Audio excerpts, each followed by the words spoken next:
Howdy and hello, H2Os, Roller Bros, and Stinky Chair babies alike. This might be the most jazzed up I've been for an Ask Reddit in a while. We're looking at some Hot Topic horror stories today, and honestly, Hot Topic was like my place as a younger person. I think 12 or 13 was probably the height in my interest in Hot Topic. It was just such a cool looking store, and it just represented this place where like edgy kids could go if you were goth, if you were emo, if you were scene. I was kind of against scene kids because I was like, oh, why would you put so much color in your hair if you want to be dark and emo? But they weren't emo, they were scene. This is getting very, like, we're splitting hairs here. But anyway, let's get into these stories and let's see what goes on. I was there for 4 years, so I'll have to think about this for a bit. First story that comes to mind was my first Halloween.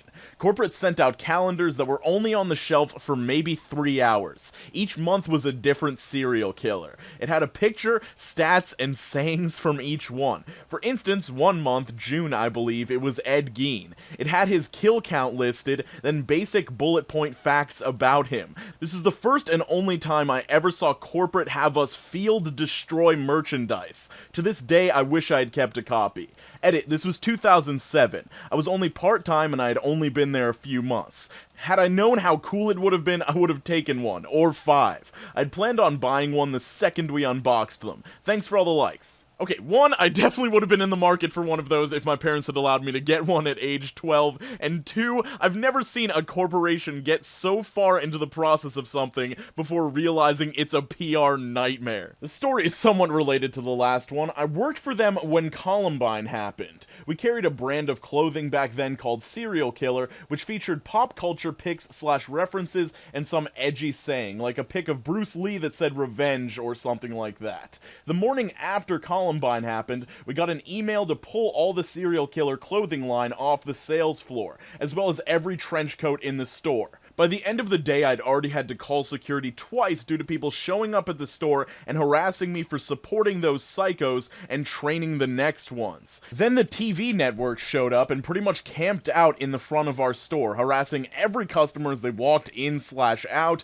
asking them why this dark lifestyle attracted them. The mall ended up having security just hang out in front of our store and walking our employees to their cars for a week afterward. Ah yes, the classic media frenzy to blame this sort of stuff on music, video games, and clothing choices. Like, you would go through the journals of the killers and it would be like, yeah, after I started playing Doom, listening to Marilyn Manson, and I put on a Hot Topic trench coat, I just really had the desire to murder a bunch of people. Hey, I'm digging the username of this poster. This is my time to shine. I was helping a lady at the Disney section. She was pretty particular about the things she wanted and was asking if they looked okay enough for her. Being my first job, I was really enthusiastic about being a salesperson, and I really do love Disney. So I was hyping her up the best I could, and we're laughing together, getting along really well. Then she says, yeah, I wanted to get all the same things my boyfriend's baby mama has. Is that weird? Literally did not know how to respond. I said it wasn't and cashed her out real quick. Okay, so obviously it's not your job as a salesperson to tell a person that that's weird. It was probably for the best that you told her it wasn't weird, but like, honestly, there's a reason that he's with you and not his baby mama. I don't think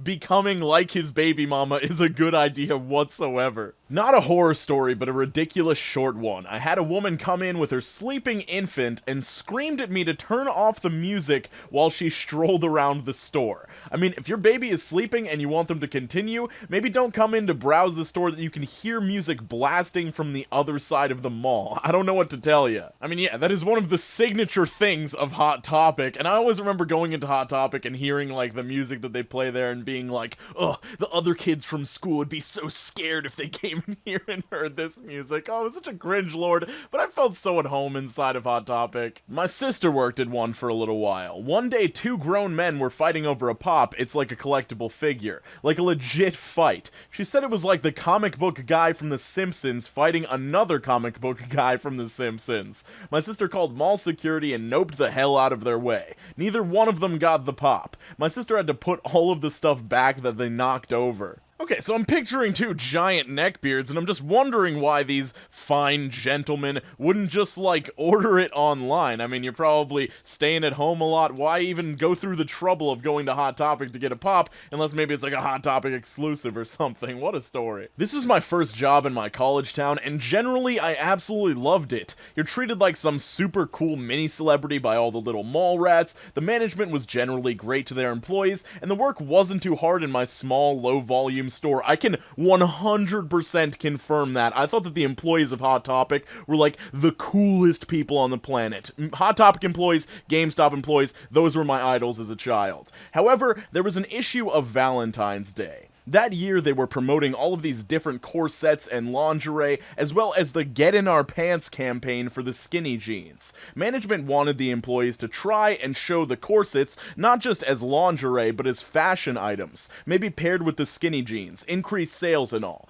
So there I am on Valentine's Day in a black corset and tight black skinny jeans and boots. Way more sexy than an 18-year-old me with a still developing body was comfortable with. In comes Creepy McCreeper, a 50-plus something dude who says he wants to buy something for his wife, but wants help picking it out. Not once did his eyes look at my face. The entire time I'm helping him, he's staring at my butt or chest and making weird comments about how I remind him of his daughter, or being uncomfortably comfortable telling me explicit details about his wife's body. He then asked me to try it on and show him so he could see how it would look on his wife. Luckily, shy 18-year-old me awkwardly laughed it off and got him past the register and out of the store. I loved that job, but Jesus, did it draw some weirdos. Alright, so obviously that dude was a total creep, but I'm more focused on the fact that Hot Topic had a campaign called Get in Our Pants and was marketing lingerie as like a normal top to wear out in public. I mean,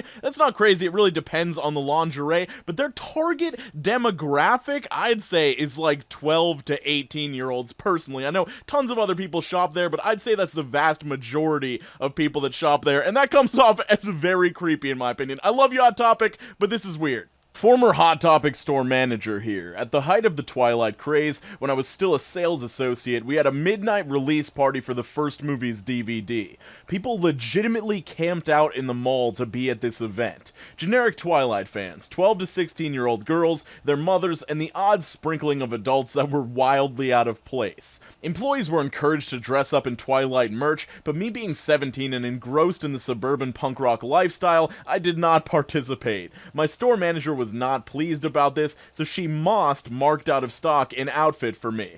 Girls size small, I love boys who sparkle tee that rode up like a crop top. The tightest jeans I've ever worn, and to top it all off, she aggressively applied eyeliner, sparkly eyeshadow, and body glitter all over me. And before anyone asks or makes the whole process into something sexy, she was in her mid-40s, overweight, and generally the most unpleasant person ever.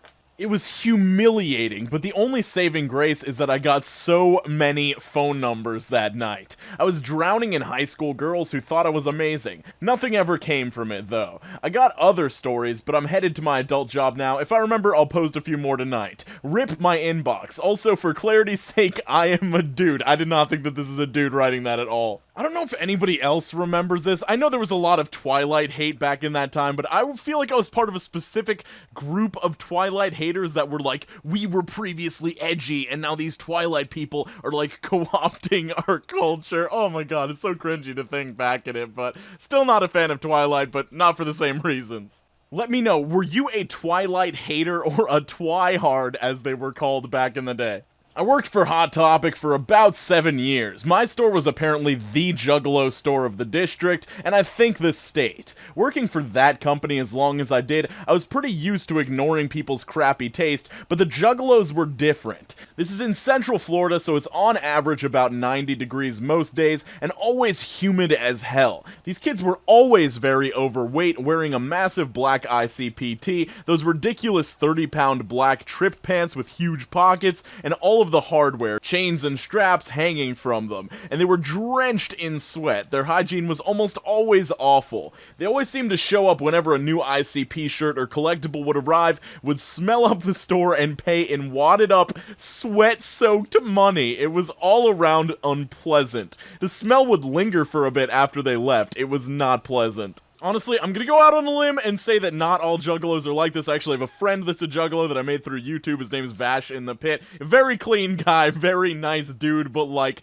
I don't know. The gathering of the juggalos is probably about the same level of stench as like BronyCon or something like that, so I would never want to be within like 30 miles of that thing. Spent almost 5 years working at one in the early 2000s. Being in the Midwest, we had a ton of juggalos, but they were actually pretty nice people in general. I had a group of kids ask what I would do if they say set some clothes on fire and flicked a lighter multiple times. We mostly got weirdos who wanted to bang in the dressing room or lifted up their shirts to ask me what gauge their nipple ring was. We had this one girl who came in weekly, and I don't think she was all there. She would sit at the listening station for way too long and then leave. One day she sat down and put the headphones on. She had a plastic bag with her filled with empty glass bottles and peaches. Yes, the fruit. We noticed it was leaking on the floor, but we just let her do her thing. She put the headphones back and looked at her leaking bag. She had a mildly disappointed look on her face, but immediately looked at her watch and yelled, "I'm going to miss my bus!" She ran out of the store and up to a trash can outside the store. She held the bag up high and yelled, "Peaches, meet your fate!"